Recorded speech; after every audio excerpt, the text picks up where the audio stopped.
Still here. Well, we're talking now. I can't minute. talk. I don't know what year you're referring to. I don't All of really these cases, know the, they're still here. And again, I think what you're trying to do is, this is Stand an up for approach victims? that it's a recycled approach that we heard years ago that interferes with judicial independence and you're ignores the Supreme pro-raper. Court precedent. In front of you. You've asked me to give you more than $500 million for health benefits for people who have no legal reason to be in the country that you can't deport. So make the business case. Pitch me. It's Shark Tank.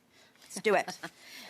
These are costs to cover interim health measures, emergency measures for No, people that no, are no. coming from war-torn countries. But that it's also need to for be- bogus asylum and claimants. It's also Oh, yeah.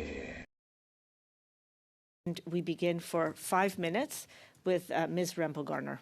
Thank you.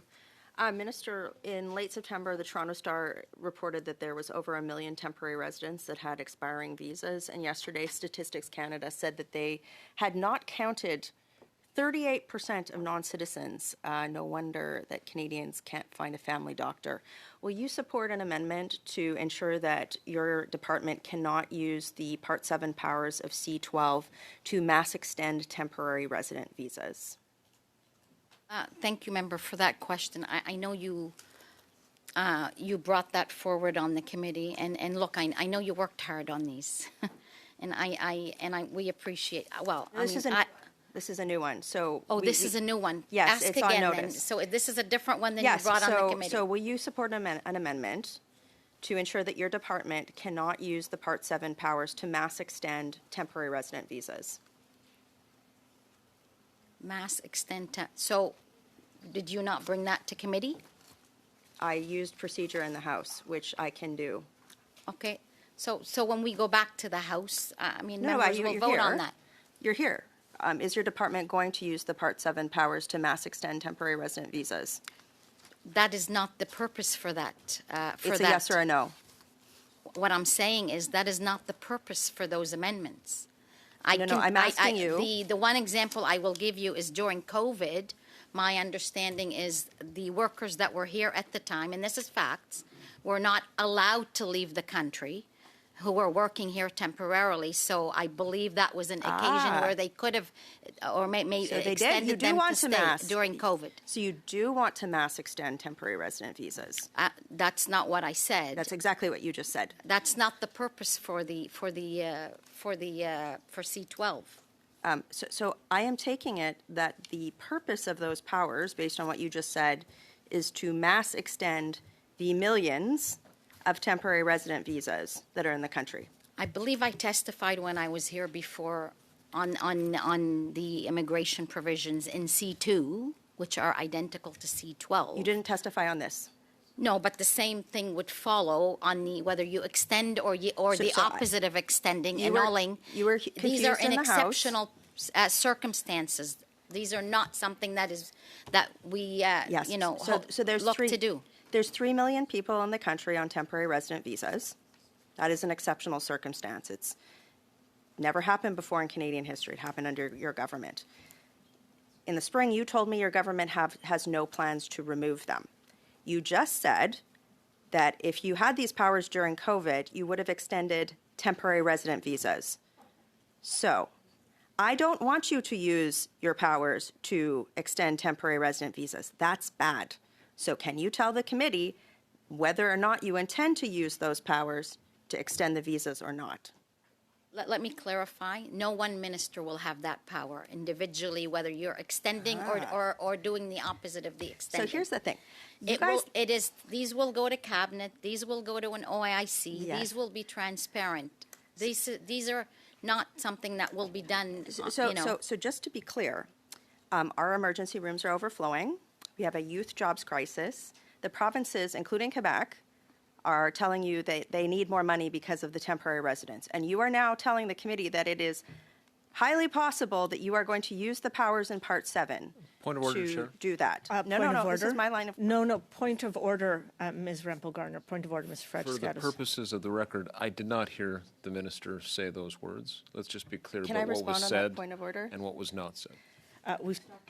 We are restarting your time, Ms. No, Rempel-Garner. on that point of order. You have another point of order? Yes, I do. I appreciate that my colleague may likely be the No. minister in a couple Not a- of, not in a a point couple of of order. months. Not a point of But for order. now, Not a I point get of order. I get to ask the current minister. Not a Maybe point he- of order. Thank you. So please continue with your time. Maybe I will be likely having this conversation with him in a couple of months. So, Minister, I understand the Liberals want to silence me and rescue you. They shouldn't let him rescue you. He's going to have your job. Will you support an amendment to ensure that your government can't mass extend 3 million people because you have no plan to remove them? Yes or no? And this is really bad. Can you just Listen, be clear? member, when you ask a question, I think you should be able to have decency to let someone respond. If you don't like any responses, then please continue I don't to like do your what word you'd like. salad. It's true. So- You are a very bad minister. Oh, you So know what? will you I prefer support my- fattoush and tabbouleh to your salad at any time. That is the oddest thing any immigration minister Well, has and said at this committee. It's very No, but weak it's and my culture. I will can't- likely it be is what added it to your is. performance review. So will you Thank you so support a much. Part 7 amendment to ensure that your government cannot use the mass extension powers or the powers in Part 7 to mass extend millions of temporary resident visas? So, member, you're Your free answer to make literally- any amendments you like within Will the you support it? procedure that is there.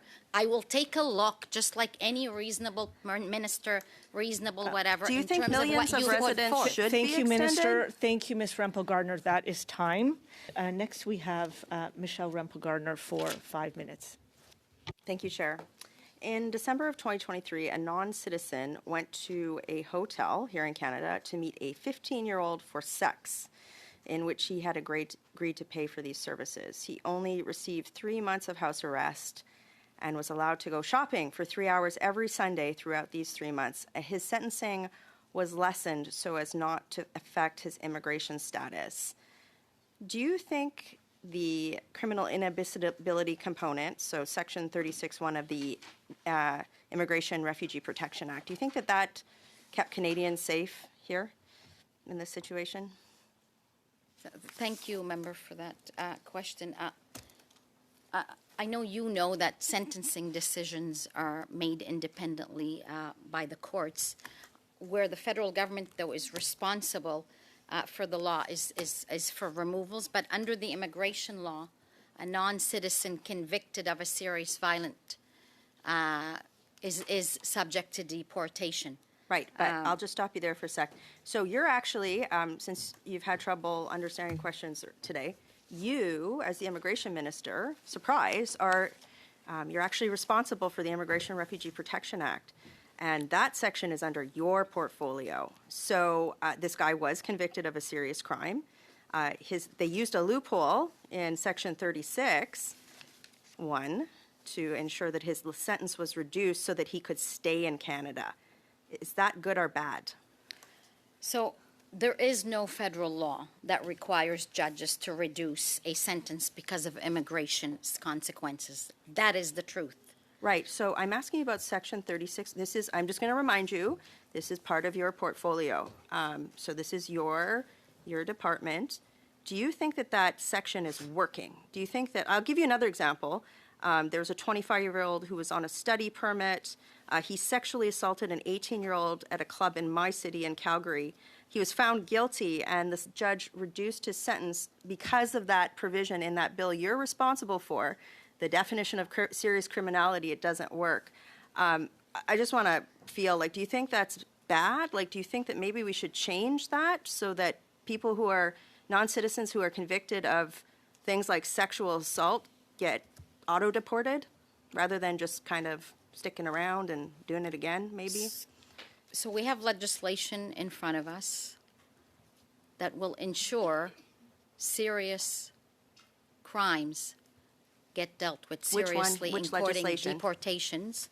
The immigration, so even law? the judge in the case said No, go back. Tell me that which law we you're were not talking about. to override the seriousness of the offense. Might be a factor to So you consider, don't know which but law it you will- just said?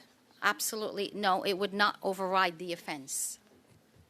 I really think you have no idea what you're talking about. It's really sad. We're talking about non-citizens who are convicted of serious crime being allowed to stay in Canada. So we put forward an amendment to Bill C-12, which would have corrected this. I did your job for you. I think Peter might be doing your job for you in a couple of months. But You guys didn't support that. So I'm asking you as of order, like Chair. just somebody. Yes, point of order, Mr. Fragiscatos. Let's just maintain the focus on the subject at hand, which is immigration, please. I would love to maintain the focus, but the minister, like, We're back on your time, the Ms. minister just Rempel-Garner. doesn't, she can't even answer a basic question. So I'm asking you, you have people, non-citizens who have been convicted of sexual assault, and judges are using a serious criminality loophole that's in your bill, in your department. Do you think that should maybe be changed? People who are committing serious offenses will be deported. I'll tell you. No, this guy wasn't. He's still here. Well, we're talking now. I can't minute. talk. I don't know what year you're referring to. I All don't of these really know cases, the, they're still here. And I again, I think what you're trying to do is, this is Stand an up for approach victims? that it's a recycled approach that we heard years ago that interferes with judicial independence and you're ignores the Supreme pro-raper. Court precedent. But again, I say to you, the courts have already indicated that serious offenses will be You're dealt with pro-sexual seriously. assault guy staying in and- Canada. That's what we're hearing. Like, can't you even just say that this is wrong and you'll look into it? Like, did nobody even say, like, maybe you could just say, Minister, this is really serious. You should say it's serious. I'm going to look into it. Maybe we could work together on it. You just defended a guy who, like, sexually assaulted don't know somebody the and should be cases. I don't know the deported. And you're the facts. immigration minister. I don't know the facts you're I just referring told to. you. I've raised it in the House, and you guys have done nothing. And it's continuing every day. It's rampant in our justice system. You have the responsibility to do this, and you've done nothing. Why? Thank you, Ms. Rempel-Garner. Thank you, Minister Diab. And we begin with Ms. Rempel-Garner. 5 minutes. Thank you, Chair. So you're asking Parliament to give your department about $600 million, extra dollars, for the interim federal health program, and that is the program by which you give a lot of supplemental benefits like vision care and mental health supports to people even who have failed asylum claims. Do you think that it's fair that, like, let's say a Canadian senior who has paid taxes all their lives get less types of supplementary benefits than asylum seeker who has a failed claim, like somebody who's a bogus asylum claimant? Do you think, like, why should I give you $600 million for bogus asylum claimants when Canadian seniors can't get basic health care? How does that make any sense to you? So thanks for that. Couple of things. One, if you took a look at the budget, we have introduced a copay to handle some of that. How much some do you of that expect concern. people to pay in But that? as well, the dollar amount that you referred to stems from the fact that it is an interim federal health program where the volumes were up from years ago. Yes, because you #Welcome to Canada 300, 500, 600,000 people who have bogus asylum claims. I'm aware that the numbers are up, and that's why you're asking us for. I Right. just asked you, is it fair? Like, you're asking taxpayers, us to send you $600 million to pay for things like orthotics and vision care for people who have bogus asylum claimants and are still in the country. So is that fair? Why would I do that? That seems dumb to me. Listen, I realize it's not something you would do, but I can tell you these money goes for people that are here because of human trafficking, goes for women that are here because of domestic violence. Great, let's give it to those people. That's part of that But money. why are you giving them to bogus people with failed asylum claims? The duration of which these are temporary, so that they receive interim Right, health so if somebody has measures. a failed asylum claim, they can still receive federal benefits. Why? That's dumb.